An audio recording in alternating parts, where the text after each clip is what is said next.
नमस्कार, आप देख रहे हैं डीआरवी न्यूज़। मैं हूं आपके साथ वंदना सिंह। आज हम लोग यहां पर हैं पवई हीरानंदानी गार्डन में, जहां पर जगत गुरु रामभद्राचार्य महाराज आए हुए हैं।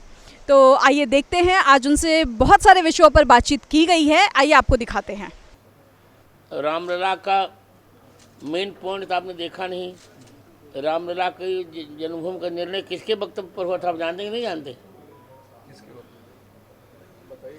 तो आप जानते ही नहीं तो मैं क्या बताऊँ आपको। राजीव गांधी। क्या बात करते हो, राजीव गांधी वक्तव्य में निर्णय हुआ था। 2003 में मैंने बयान दिया था ना रामलला जन्मभूमि पर।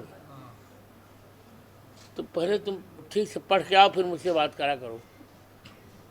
लेकिन स्वामी जी, अभिषेक शर्मा इंडिया न्यूज से बोल रहा हूँ मैं। हाँ बोलिए। जो ज्ञानवापी का चल रहा मुद्दा है, ज्ञानवापी और ईदगाह वाला जो मथुरा वाला मामला, क्या लगता है जिस तरीके से, क्योंकि अब जो काशी विश्वेश्वर हैं वो साफ शब्दों में एकदम सामने आ चुके तस्वीरों में कि वही है, आपको क्या लगता है वही है? बिल्कुल वही हैं। और हमने अयोध्या लिया था। अयोध्या का निर्णय मेरे बयान पर पूर्व पहले पढ़ के आया करो तुम लोग। मेरा 100 पृष्ठों का बयान है वो। और हमने 440 साक्ष्य दिए थे, जिसमें 437 स्पष्ट थे और 4 केवल अस्पष्ट थे। उसी वक्तव्य ने पूरी दिशा को बदल दिया था। तो हम चाहते हैं कि अब ज्ञान तो मुझे बोलने दिया जाए पहले। उसी वक्तव्य ने पूरी दिशा बदल दी थी। तो जब 9 नवंबर 2019 को बयान आना था, 8 नवंबर को फिर मेरा वक्तव्य पढ़ा गया। उस वक्तव्य ने ही दिशा बदल दी। तो हम तो अल्फ़ाबेटली चल रहे हैं। अ का म। अयोध्या हमने ले लिया, काशी भी लेंगे और मथुरा भी लेंगे। काशी को लेकर थोड़ा सा और आप विस्तार में बताएं आप स्वामी जी, काशी को किस तरीके से आप देखते हैं, जो कि प्रूफ तो आ चुका है, जैसा कि कोर्ट में मैटर चल रहा है, आप थोड़ा सा उसके बारे में बताएं जो अयोध्या के बारे में। देखिए, हम लोग जब पढ़ते थे तो काशी ज्ञानवापी का जो कुआं है, नियम है उसका, एक बूंद जो जल पी लेता है वो विश्व का सबसे बड़ा विद्वान बन जाता है। हमने उसका जल पिया था। और पहले गूगल में आप लोग, मुझे खेद इस बात का है कि गूगल में आप लोगों ने मेरे विषय में देखा नहीं ठीक से। देख कर कल फिर हम आपसे अधिक बात कर सकते हैं। First you search in Google about me, after that I would like to talk to you. Kashi बहुत अच्छा है। उसमें बिजली थोड़ी थी, जो फवारा होता। इनकी बुद्धि खराब हो गई मुसलमानों की। 12 फीट 4 इंच का जो शिवलिंग निकला, जिसका 4 फीट चौड़ा है और 12 फीट लंबा है, वो शिवलिंग क्या कह रहा है? वो फवारा कैसे कहेंगे आप उसको? वो ठोस है, घन है वो। तो ये हम और गुरुजी, मैं वंदना सिंह डीआरवी न्यूज़ से हूँ। पूछे बेटी। मैं ये जानना चाहती हूँ कि अभी ये काशी ज्ञानवापी की बात हुई है, फिर अभी इसके बाद ये मथुरा शाही ईदगाह की बात हो रही है। तो ये जानना चाहती हूँ कि ये जो सारी तहकीकात हो रही है, इस तरह से पड़ताल चल रही है, तो ये देश में भाईचारे की भावना की भाईचारे की व्याख्या क्या है वंदना जी? वंदना जी, जी गुरु जी, भाईचारे की व्याख्या क्या है? प्रेम मोहब्बत से व्याख्या एक दूसरे की के स्वाभिमान की रक्षा की जाए, यही ना भाईचारे की व्याख्या है। जी इन्होंने 30,000 हमारे मंदिरों को तोड़ा, जी तब आपको भाईचारा नहीं दिखा? जी 30,000 मंदिर तोड़े इन्होंने हमारे। और केवल राम जन्मभूमि में वंदना जी 1,75,000 हिंदुओं का कत्ल किया, तब कहाँ गया था आपका भाईचारा वंदना जी? और मथुरा पर भी गर्भगृह को तोड़कर इन्होंने मंदिर मस्जिद में, तब कहाँ गया था भाईचारा वंदना जी? भाईचारे का अर्थ होता है कि एक दूसरे के स्वाभिमान की रक्षा करता जाए, ये नहीं कि हमको मार डालकर आप भाईचारा बनाएंगे। मैं पत्रकारों की इस गलत सोच को प्रणाम करता हूँ। ऐसी निगेटिव थिंकिंग आपको क्यों? भाईचारा की यही व्याख्या है ना। मैं बहुत पढ़ा लिखा हूँ वंदना जी, शायद आप जानती होंगी। कई भाषाओं का ज्ञान है आपको। मुझे 22 भाषाओं को, मैं ही एक ऐसा व्यक्ति हूँ जिसने अपने जीवन में 99% से नीचे कभी देखा ही नहीं। प्रत्येक कक्षा में, I am not general baba, I am Padma Vibhushan awardee Vandana ji. I have won 9 gold medals Vandana ji. I have topped university 2 times Vandana ji. I am record breaker of university Vandana ji. Guruji, RN Singh ji से आपकी मुलाकात और आरएन सिंह से मेरी बहुत पहले की मुलाकात है, जब उनके पास कुछ भी नहीं था, मैं भगवान क्षमा करें, और वो और उनकी पत्नी राम सखी जी ये हमसे मिलते थे। मैंने ही उन्हें लौंग देकर कहा था कि तुम थोड़ी देर में बहुत बड़े आदमी बन जाओगे। और राम सखी जी चली गई थी। आरएन सिंह ने अपने घर में मेरी कथा कराई थी, और मैं तो यूनिवर्सिटी टॉपर और पीएचडी और डीलिट भी हूँ, तो मैं तो नौकरी भी कर सकता था, पर मैंने पाई हुई नौकरी छोड़ दी। प्रोफेसरशिप से मैंने इस्तीफा दिया था। तो आरएन सिंह से मेरी बहुत घनिष्ठतम मित्रता थी, यहाँ तक कि संतोष सिंह ने ही मेरे कहने से ही विवाह किया था। जी गुरुजी। ये मान ही नहीं रहा था। आरएन सिंह ने कहा उसको समझाइए, हम कह रात में भी समझाते हैं। मैंने समझाया, फिर इस नीति का पानी ग्रहण हुआ इसके साथ। जी जी। आरएन सिंह जी के सामाजिक कार्यों के बारे में मैं बहुत प्रसन्न हूँ, और भाजपा से हम ही लोगों ने तो एमएलसी बनाया था। हम ही लोगों ने केंद्र में प्रस्ताव किया था कि मस्ट बी एमएलसी इन महाराष्ट्र। अभी उनका कार्यकाल पूरा नहीं हुआ था, तब तक वो पधार गए थे। तो इसीलिए आरएन सिंह की मित्रता के कारण ही आज बिना कार्यक्रम के मैं आया यहाँ, नहीं तो मैं कहीं बिना कार्यक्रम के कहीं जाता नहीं हूँ। संतोष बाबू को कैसा आशीर्वाद आप देना चाहिए? संतोष बाबू को बहुत बड़ा आशीर्वाद दूंगा, रिजल्ट बताएगा। अभी आशीर्वाद डिक्लेयर नहीं किए जाते। गुरुजी, आपके साक्ष्य से अयोध्या में भव्य राम मंदिर का निर्माण हो रहा है। अब कुछ लोग उस भव्य राम मंदिर का दर्शन करने अगर कोई जा रहे हैं, राम नहीं, वो मैं समझाऊंगा उनको, वो कोई रोकेगा नहीं। हाँ, मर्यादा से जाएं लोग, शराब पी के न जाएं, बीड़ी सिगरेट पी के न जाएं, जूता पहन के न जाएं, अभद्र रूप में न जाएं, तो बिल्कुल दर्शन होंगे रामलला के। मुंबई के बारे में आप क्या सोचते हैं? मैं मुंबई के बारे में बहुत अच्छा, अभी तो बहुत अच्छा नहीं सोच रहा हूँ।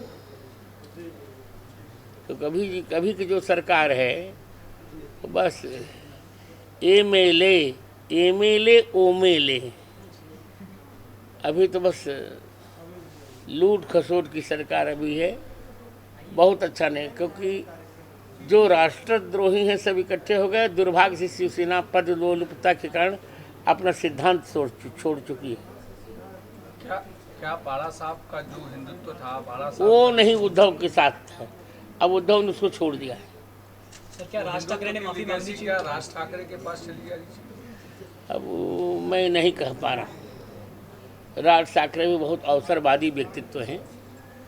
बाला साहब का जो व्यक्तित्व था चला गया, क्या कहा जाए। अब ठीक है, राज ठाकरे को माफी मांगनी चाहिए उत्तर भारतीयों से या नहीं? जो ब्रिजभूषण जी का है, माफ़ी मांगनी चाहिए और अपनी आदतें छोड़नी चाहिए। केवल माफी, किसी का गला काट करके माफ़ी मांगो, किसका होगा? राज ठाकरे को यदि राजनीति करनी है तो अपने उत्तर भारतीयों का विरोध करके कोई यहाँ रह नहीं सकेगा। अब हम लोग भी सक्षम हो चुके हैं। हम तो कह रहे हैं कि दम है कितना दमन में तेरे, देख लिया आप देखेंगे, ठीक से छापो। हम नहीं सहन करेंगे, अब उत्तर भारतीय नहीं सहन करेंगे। हमको यूपी का भैया कहकर बदनाम किया गया और हमने सहन किया, पर further I will not tolerate. Raj Thackeray के खिलाफ में मुंबई का कोई उत्तर भारतीय नहीं बोल रहा। जो बोल रहे हैं अयोध्या से बोल रहे हैं, गोंडा से बोल रहे हैं, हम ही लोग तो बोल रहे हैं। हाँ, पर यूपी से बोल रहे हैं ना, मुंबई और महाराष्ट्र का कोई उत्तर भारतीय नहीं बोल रहा। इसलिए नहीं बोल रहा है कि मारेंगे पीटेंगे, बेचारा यहाँ तक किसी बार जीविका चलाने आया है। नपुंसक है यहाँ का उत्तर भारतीय। यार थोड़ा तेज होना चाहिए। आदित्य ठाकरे भी दौरा कर रहे हैं अभी आगे तक। अरे यार ये सब घड़ियाले आंसू हैं। नहीं, वापस स्वामी जी आते हैं ज्ञान माफी वाले पे कि जिस तरीके से एक मुद्दा लग चला, आपको लगा कैसे सुलझेगा मुद्दा है, क्योंकि मुसलमान जो पक्ष है वो मानने को तैयार नहीं है, वो तो लड़ाई लड़ रहे हैं, लगता है कि कोर्ट से मामला सुलझेगा। कोर्ट ही सब फैसला कर देगा। और भगवान करे मोदी तीसरी बार भी आए, सब अपने आप दवा हो जाएगी, चिंता मत करो। श्रृंगार गौरी का दर्शन चाहती है महिलाएं 365 दिन, एक दिन देने के लिए तैयार है कमेटी, जो दरगाह कमेटी। वो सब कोर्ट से निर्णय होगा। देखो तुम्हें बताएं, इसी राम जन्मभूमि के लिए कहा जा रहा था कि राम जन्मभूमि जब हिंदुओं को मिलेगी तो 141 मुसलमानी देश आक्रमण करेंगे, और ऐसी लीला हम लोगों ने रची। मोदी जी थे, चूं तक किसी ने नहीं किया। आप विश्वास करो, भगवान से प्रार्थना करो कि मोदी एक बार फिर आए। कल ओवैसी ओवैसी जो है स्वामी जी, ओवैसी लगातार मुसलमानों को भड़का रहे हैं, ऐसा लगातार देखने को मिल रहा है। नहीं, वो सब उनको सबकी दवा हो जाएगी। आप रिजल्ट देखिए ना, चिंता मत करिए। Don't worry mister, don't worry and remember Hari. Guruji, महंगाई राज को ठाकरे- लेकर के जिस तरीके से मोदी के ऊपर विपक्ष टिप्पणी कर रहा है और लगातार कह रहा है कि देश में महंगाई कंट्रोल नहीं हो पा रही है, उसको कैसे देखेंगे? वो सब कंट्रोल होगी। देखिए, पहले हिंदुओं का स्वाभिमान मिल रहा है, फिर कम महंगाई कंट्रोल होती रहेगी। अब तक हम राम जी के दर्शन के लिए तरसते थे, हमें रामलला मंदिर मिल गया, हमने 370 धारा समाप्त कर दी, हमने ये 35 समाप्त किया, कश्मीर का भी सीमांकन भी हो गया, 32 विधानसभा में बांटा हमने। अब क्या चाहते हैं आप? सब तो कर डाला। मुसलमानों की महिलाओं को भी हमने न्याय दिया, ट्रिपल तलाक की प्रथा को समाप्त करवाया। गुरुजी, राज ठाकरे जो दर्शन करना चाहते हैं, अयोध्या जाना चाहते हैं, तो उस पर राजनीति क्यों हो रही है? और इसलिए हो रही कि उत्तर माफी मांगने के लिए क्यों बात है? बिल्कुल उत्तर माफी उन्हें मांगनी पड़ेगी। उत्तर भारतीयों का खून पिया है इस व्यक्ति ने। तो ईश्वर के दर्शन में भी इस तरह बिल्कुल की बात पापियों आएगी? बिल्कुल पापियों को पहले पापी अपने पाप को सुधार लें, फिर ईश्वर दर्शन करें। एक आखिरी सवाल मेरा है कि संतोष बाबू को पिताजी के जगह पर विधान परिषद में भेजा जाए तो उत्तर भारतीयों का गौरव बढ़ेगा कि नहीं? नहीं, आज गुरुजी यहाँ पे सिर्फ आशीर्वाद देने आए हैं, ये सब गुरुजी। हाँ, वो भेजेंगे हम इनको, चिंता मत करो यार। प्रधानमंत्री मोदी के कामकाज को कैसा देखते हैं आप? Modi is my friend and he is very, very nearest to me. So I am very satisfied with him and he is very satisfied with my behavior. गुरुजी, चलते चलते बस एक अंतिम सवाल ये कि ईश्वर प्राप्ति का सरल मार्ग बता दीजिए। ईश्वर प्राप्ति का सरल मार्ग है निष्ठा से अपना कर्म करते रहना। काम करते करते जिस दिन पूजा का भी समय न मिले, उसी दिन जान लो ईश्वर मिल जाएंगे। चले गुरुजी, लोग आशीर्वाद के लिए गुरुजी। नहीं, इनको और पूछे। अच्छा लेट देम आस्क। जी। हनुमान चालीसा को लेकर महाराष्ट्र के भीतर जिस तरीके से कुछ लोगों के ऊपर FIR रजिस्टर किया गया और कहा गया हनुमान चालीसा पढ़ने के लिए, वो तो अपने कर्म से भोग लेंगे उद्धव ठाकरे।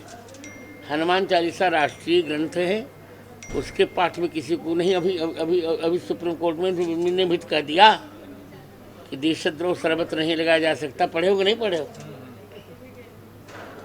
ठीक। जी हाँ। और वंदना जी, जी गुरुजी, तुम्हार घर तो हम ये कह रहे थे कि राजनीति को धर्म से नहीं जोड़ा जाना चाहिए ना? नहीं, ऐसा है। धर्म पति है, राजनीति पत्नी है। क्या समझी? क्या समझ? नहीं, रुक जाओ, एक से रुक जाने दो, एक से रुक जाने दो। धर्म पति है, राजनीति पत्नी है, ठीक है? राजनीति के बिना धर्म विधुर हो जाएगा, धर्म के बिना राजनीति विधवा हो जाएगी। तो देखा आपने कि यहाँ पर हमने कई विषयों पर जगतगुरु रामभद्राचार्य जी से चर्चा की है, जिसमें राजनीति और धर्म के विषय शामिल थे। फिलहाल के लिए इतना ही। हम फिर आपके लिए कुछ नया लेकर हाजिर होंगे। चलते चलते चैनल को लाइक करना, शेयर करना, कमेंट करना और सब्सक्राइब करना बिल्कुल भी ना भूलें। मुझे और मेरी पूरी टीम को दीजिए इजाज़त। जय हिंद।